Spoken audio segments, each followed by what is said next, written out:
আসসালামু আলাইকুম রহমতুল্লাহ। পবিত্র জুমার নামাজের উদ্দেশ্যে মসজিদুল নববীর ছাদে এখন প্রবেশ করলাম।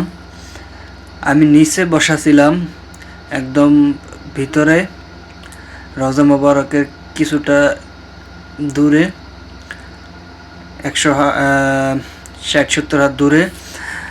কিন্তু আমি আবার বাইরে যে কোনো কারণে আসছিলাম, মনে করছি ঢুকতে পারবো, কিন্তু পরে আর ঢুকতে দেয় নাই।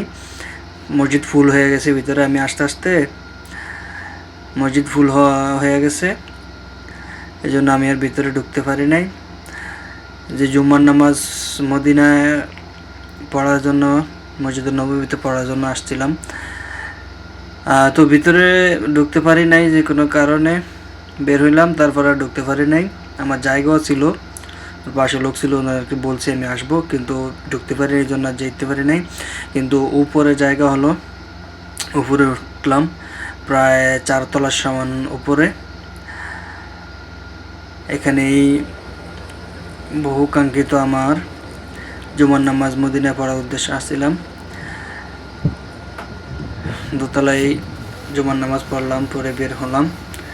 এখন চলে যাব মক্কার উদ্দেশ্যে।